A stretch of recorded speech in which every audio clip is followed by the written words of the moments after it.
14 Fridays have come and gone since the season began, and just 11 area teams left still playing tonight, 3 wins shy of a state title. Welcome into the final Fairway Ford Friday Night Hits of the 2021 season.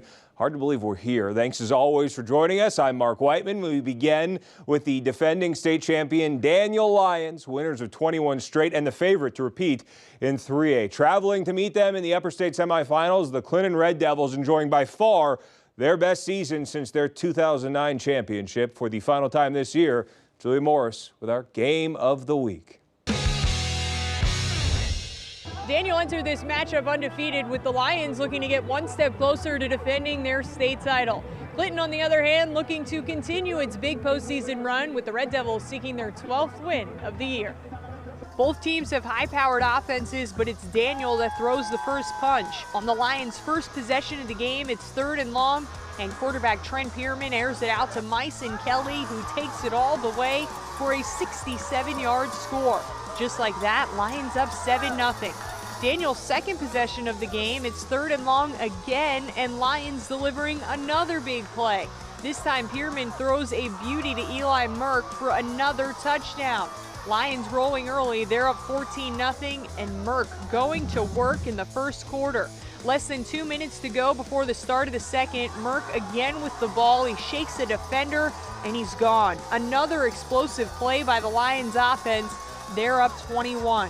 Clinton's defense making some nice stops in the second quarter. Bryson James with the big hit there, but the Red Devils offense can't get anything going. Davis Wilson looking to throw a deep ball, but his pass is picked off by Gabe Smith. Lions able to get into the red zone after that turnover, and even though Pierman fumbles near the end zone, Watson Young recovers for Daniel for another Lions touchdown. This one all Lions. Daniel wins big, 52-7. These kids they constantly impress me. They're always doing something that lets me know that, we're constantly just getting better throughout the day. So proud of the effort that they did tonight. Clinton ends its season with 11 wins and 2 losses, while Daniel improves to 12-0. The Lions are set to compete in upper state finals next Friday. At Daniel High School, I'm Julia Morris, WYFF News 4 Sports. Julia, thank you. So Daniel, one of 5 area teams still unbeaten. Gaffney, another. The Indians taking care of Teal Hanna last Friday to avenge last year's playoff exit, seeking a return to the upper state finals for the second time in the last 3 years. Wouldn't be easy up in Rock Hill against juggernaut Northwestern. Picked this game up in the second quarter, and it was a dandy up in Rock Hill. Northwestern driving. Will Madison hits Elijah Caldwell in the end zone for the touchdown. Trojans go up 10-0. Skip ahead to the fourth quarter. Trojans 10-3. Tyler Smith taking the snap, and he keeps it into the end zone and ties the game up at 10-all. We go to overtime. Northwestern settles for a field goal, leading 13-10. Then it's Gaffney's turn on 3rd down. Indians go back to the Wildcats. Smith scores the game winner in overtime. Indians moving on 16-13 over Northwestern. How about Gaffney? I know this team is able to face a lot of adversity, so with my OL up front, those guys are doing their job all year. That's what it's all about. Kids get to enjoy, something like that, and then next week to get a chance to practice on Thanksgiving. That's what we told them all year long that you want to be doing, practicing on Thanksgiving. Get your turkey after practice. Tip of the cap to Gaffney. Their incredible season continues. As for who they will meet next week, well, Spartanburg and Ridgeview. Mark Hodge sure knows how to build winners. The former Chapman coach won a title in 2019 with the Panthers. Now he's got Spartanburg back in the state quarterfinals. First quarter, that was Andre Washington throwing at Tyree Bird. Ridgeview leads 7-3. But the Blazers punting from their end zone. Joshua Sadler fumbles the snap.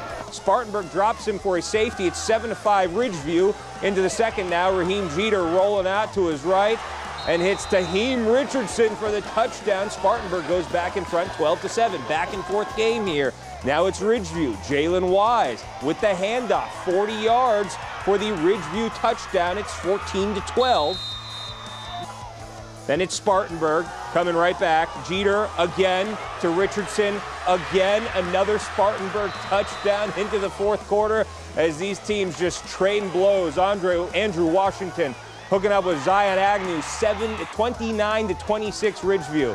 But Raheem Jeter and Spartanburg just kept answering back, and They get the go-ahead touchdown there, 32-29. Spartanburg goes on to win this game. What an incredible evening for the Vikings, and they're moving on to the Upper State Finals.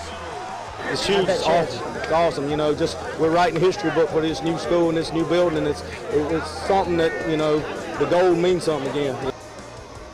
Spartanburg and Gaffney will meet for the 5A Upper State title next week. That should be one heck of a ball game. Greenville went to Columbia last week and knocked out defending 4A champion AC Flora with a game-winning touchdown in the final minute. Red Raiders, one win from history tonight. They've never played for an Upper State championship. One final game at Serene Stadium this fall for the Red Raiders, and the fans were feeling it. Yellow Jackets in the Upstate for a second straight Friday after taking down Westside. And this game had all sorts of big plays from both sides. First play from scrimmage for the Red Raiders, Prometheus Franklin pressures in his face. He just flicks it up to Mazio Bennett on the business end. Nothing personal, just business. He's in for the explosive score. The Red Raiders off and rolling, but Irmo works right down the field. Laurente Scroggins takes the handoff around the edge into the clear. 23-yard touchdown for the Yellow Jackets. That ties the game at 7. It's a 14-10 game now. Raiders in the red zone.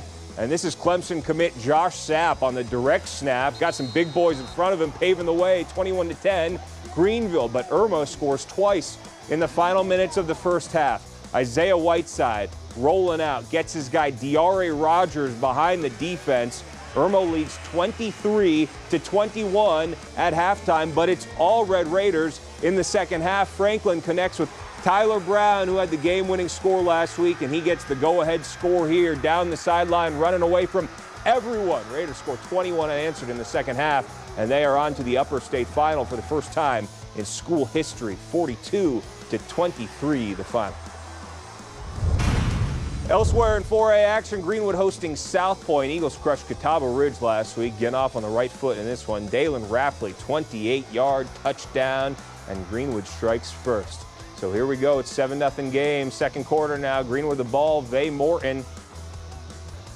Not quite. There's a field goal there. Now it's 7-3. All right, now Vay Morton with the touchdown. I was just a little ahead of myself. Greenwood goes into the end zone there. Morton in 14-3. And then here comes Greenwood's defense making a big play, forcing a fumble. It'd be 14-3 at the half. Third quarter action now. Here we go. Third quarter action. Xavion McCrory tossing it into the end zone for another South Point score, and it's South Point pulling away here, 30-20. South Point and Greenville will meet in the 4A Upper State Finals next week. All right, we're taking a brisk time out, but we've still got 3A, 2A, and 1A left to tackle when we return. But as we go to break, we're celebrating all the coaches kind enough to wear a wire for us this year with our top cuts of Mic'd Up.